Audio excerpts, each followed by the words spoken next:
Hey guys, welcome back. Webster, RFD Motorsports here for another video. This week, get the Sportsman prep going to the Freedom Factory. If you guys are YouTubers, you're aware of Cleetus, McFarland, Freedom Factory. What he's done there's been amazing. The turnaround, the property is so nice, it's so well kept and everything. The lighting's awesome. That place is super fast. Like, even in the Sportsman cars, the crate motor, you know, the 8-inch tire car, you're not going as fast as super. You still get out with a little handshake after KFI. So just to catch you guys up real quick, the last race out, I had my development driver back here, Ukraine, driving it. He won Friday night all the way to the very end of practice, and right at the last second, somebody else put tires on, got the head of this loose belt like that. I was really happy. Rolled in the next day, motor wouldn't run.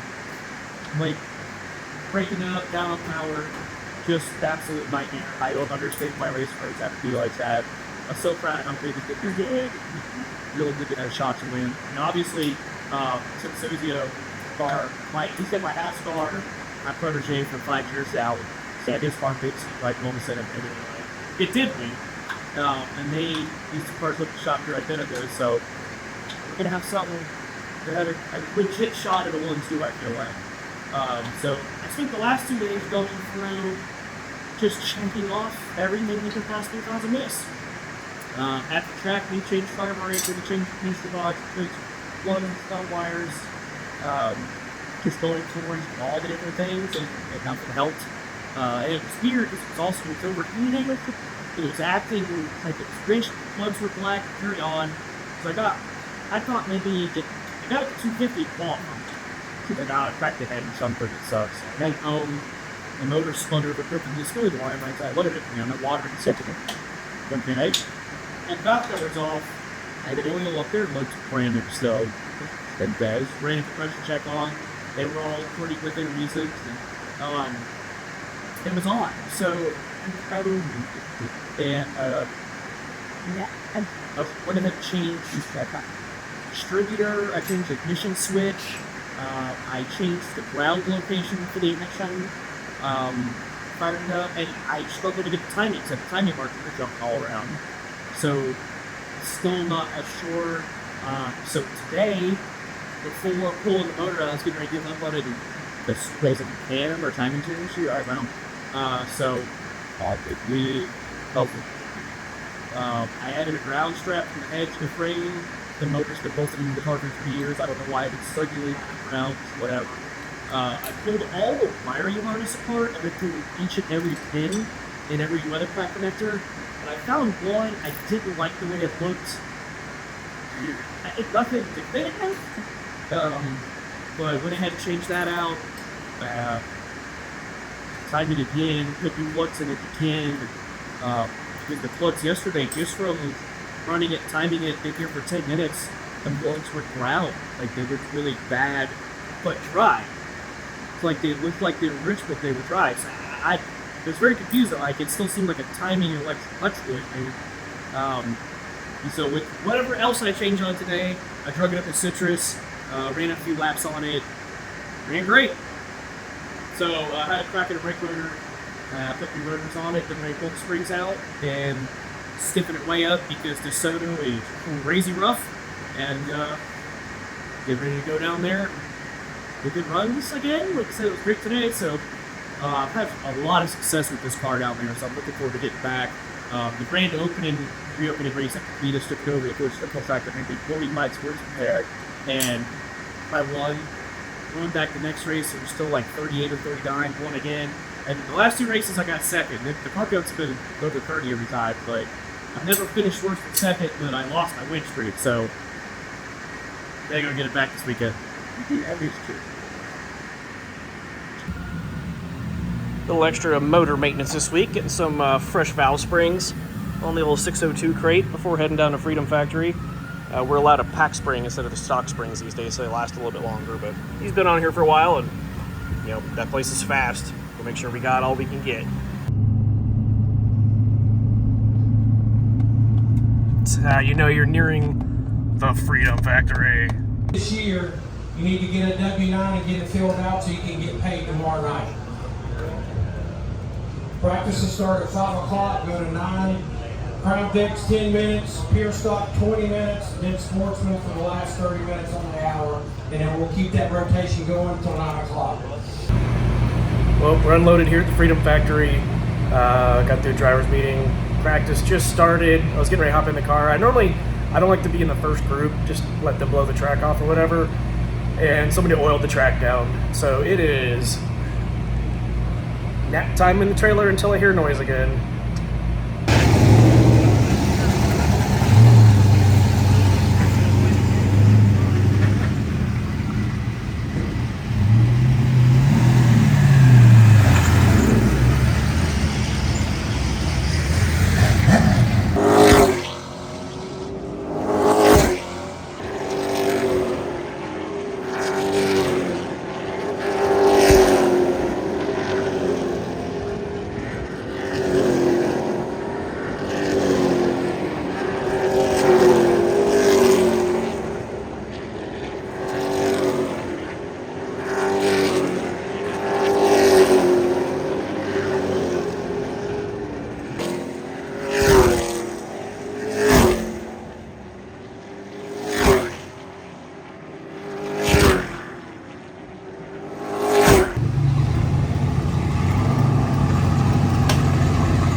There we go. We got the real boss on here now. Wow. Oh, yeah, man. Oh, we got all of it. Thank you, buddy.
Here at the Freedom Factory, presented by Mellon One, we are green.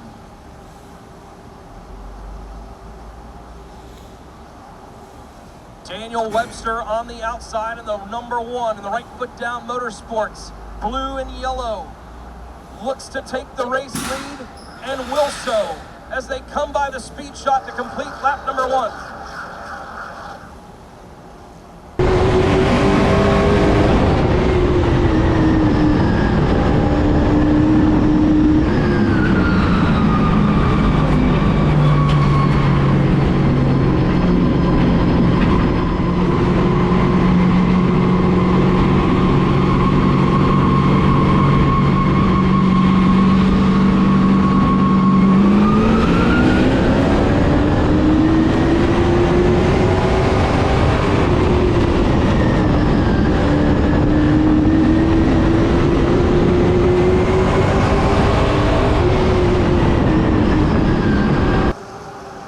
Time wiggle that last time out of the A to C right is going to cost him a position, as there goes Carlbert.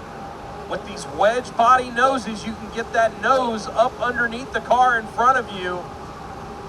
And that's exactly what Carlbert has done, and that has opened the door for the Bun Racing 02. Not only does he want to win the championship, but he wants to go out a winner here tonight.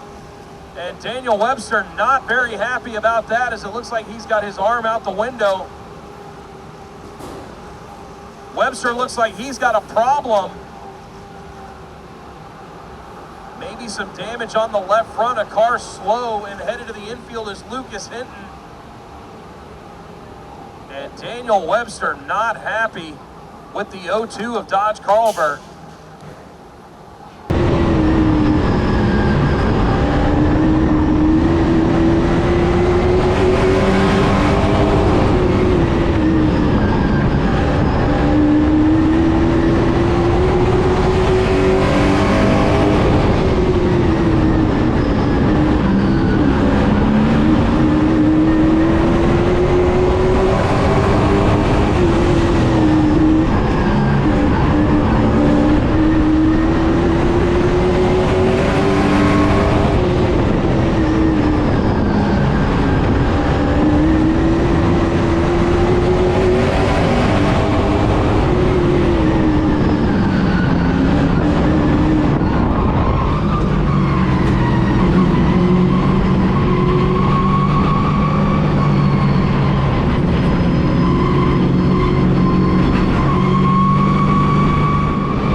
Finisher. We'll get Sammy Coghill. Sammy, tying your career best. Man, you love this place. 2 fourth-place finishes and a good run for you here tonight.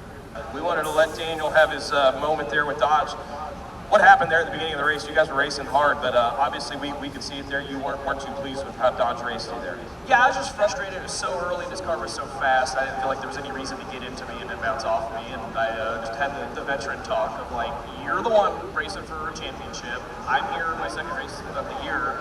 I don't have anything to lose if I decide to retaliate on you for hitting me 10 laps into the race when your car's that fast. So, but other than that, I mean, they had a freaking rocket ship and they deserved to win. And congrats to the Boyd cars. I was good through 1 and 2. I could not figure out how to get off turn 4 no matter what I tried. So I just tried to take care of it and got 2 of my cars in the front stretch. So it's a decent night. I was going to say, you've got to be very happy with Sammy. Again, another top 5 effort for him here at this track, a track that he seems to be really clicking with, a track that you've had a little success at yourself too. But what's the plan looking like next year? I see another name on the top of the door here. Is the chance we're going to see Matthew behind the wheel a lot next year? Or are we going to maybe see you maybe for a one-off here or there?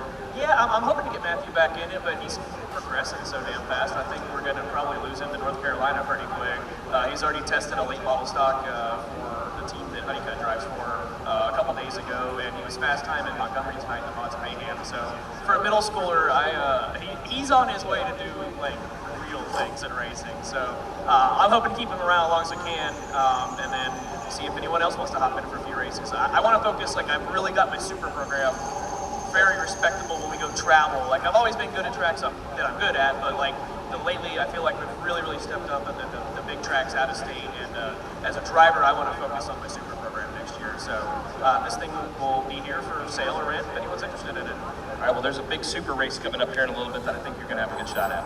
Yeah, I'm looking forward to that. Daniel Webster brings it home third here tonight. All right, guys, back at the shop, home from Freedom Factory, ready to get the car unloaded, get it cleaned up, get ready to go for next week. So, decent night. There's 32 cars there between myself, Sammy Coghill, Tim Sozu, the 3 cars that I set up.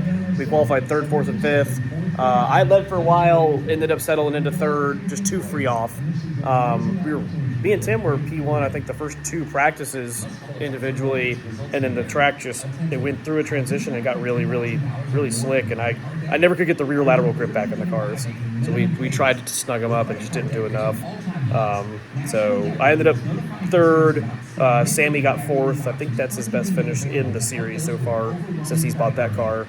And then Tim struggled on restarts, ended up falling back to 8th, which I know he was disappointed after winning the last 2 races in a row, I believe, in the series. To finish off the point season with an 8th sucks, but part of it. So now we'll turn our attention back to the old Reese's car behind me. I don't really have time. I have a lot of work I need to get to, but we are going to the World Crown 300 this weekend coming up at Cordial Motor Speedway. I've never ran a 300 lapper. I'm going to start hydrating now because I'm almost 40 and not in great shape, so that should be exciting. Wish me luck there. So yeah, the next video will be getting this thing cleaned up and ready to go again. It's pretty much been sitting since we got home from Mobile because I've been too busy. So yeah, I'll be out here in the morning to get started on it and see what we can get ready. So appreciate you guys coming along for the Sportsman ride. Should be some fun in-car stuff. I got pretty fired up one time. I got moved for the lead, and I was doing some angry drifting with my arm out the window pointing, so I'm sure that was fun to watch. But like I said, thank you guys for coming along. Give the old like, share, subscribe, all that crap. It supposedly helps, so keep trying to grow the channel, and we'll bring you along to Cordial next weekend. Thanks, guys. See you in the next one. Bye.